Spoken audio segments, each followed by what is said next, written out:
The happiest night of my life became the most terrifying. After selling the company I had built over 35 years for $58 million, I wanted only one thing: a quiet dinner with my son and his wife. No lawyers, no investors, no reporters, just family. I booked the finest restaurant in the city. We laughed. We shared memories. Then the music started and they walked onto the dance floor. That was when a security guard quietly leaned toward me and whispered, "Sir, I just saw him put something into your drink." I looked at my glass. I looked at my son. For the first time in my life, I realized the biggest danger was not a stranger. It was my own family. What happened in the next 15 minutes exposed a secret that changed every relationship forever. Stay until the end because the final decision I made shocked everyone, including the people who tried to destroy me. My name is Richard. I was 67 years old when I sold the software company I had started in my garage. It took me more than 3 decades of 18-hour workdays, missed birthdays, and endless sacrifices to build something valuable. The sale was finalized on a quiet Tuesday morning. $58 million appeared in my account after taxes and legal fees. People expected me to buy a yacht or a mansion. Instead, I wanted to celebrate with the only family I believed truly loved me: my son Daniel and his wife Emma. Daniel had never shown much interest in the business. He always wanted an easier life. I respected that. Every parent dreams of seeing their child happy even if they choose a different path. I called him immediately after signing the papers. "Son, tonight is about us. I reserved the best table in the city." He sounded excited. He congratulated me and said he could not wait. That evening I arrived early. The restaurant overlooked the river. Soft music filled the room. The staff greeted me warmly. Daniel and Emma arrived 20 minutes later. Everything seemed perfect. We ordered expensive meals and talked about old memories. Daniel raised his glass and thanked me for giving him a wonderful childhood. I smiled because those words meant more than the money I had earned. Halfway through dinner, a slow romantic song began to play. Emma smiled at Daniel and asked him to dance. They stood up together and walked toward the center of the room. I watched proudly. Then someone gently touched my shoulder. A security guard stood behind me. His voice was calm but serious. "Sir, I need you to listen carefully and remain calm.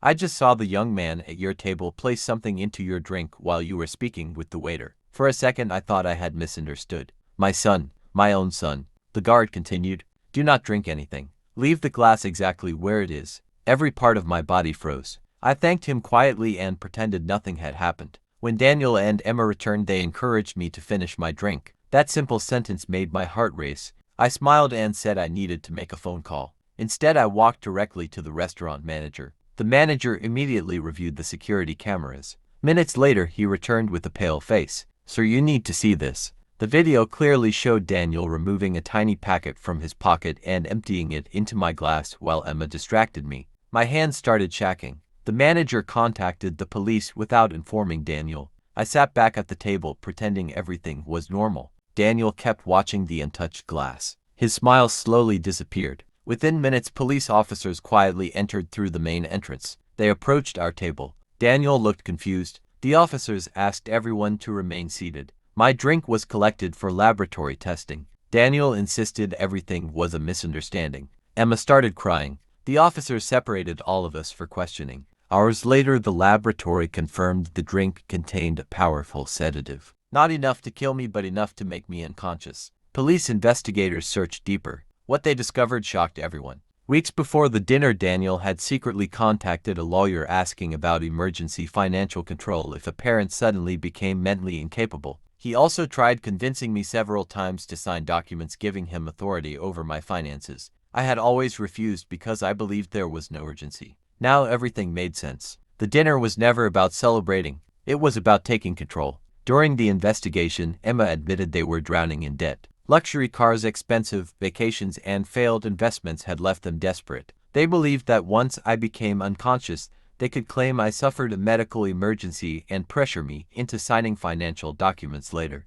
Their plan collapsed because one observant security guard decided to speak up. Months passed. The criminal case continued. Friends asked if I hated my son. The truth was more painful. I still loved him, but love does not erase accountability. I established a charitable foundation supporting young entrepreneurs from difficult backgrounds. Instead of leaving everything to one person, I chose to help thousands of families build honest futures. One afternoon, I received a handwritten letter from Daniel. He admitted his greed destroyed everything. He apologized for betraying the man who had spent his entire life protecting him. I cried while reading every word. Forgiveness is possible. Trust is not easily rebuilt. Years later, people still ask me what the greatest lesson of my life was. It was never about making $58 million. It was learning that character is worth more than wealth. Money can build companies. Money can buy houses. Money can create comfort. But money also reveals the true heart of every person standing beside you. The security guard who expected nothing in return saved my life simply because he chose integrity over silence. That night I lost the family I thought I had, but I gained something even more valuable. The truth. If this story teaches us anything, it is that wealth never changes people. It reveals who they have always been. Real success is not measured by the money in your bank account. It is measured by the honesty, loyalty, and integrity of the people around you. Protect your peace. Trust wisely. Never ignore a warning that could save your life.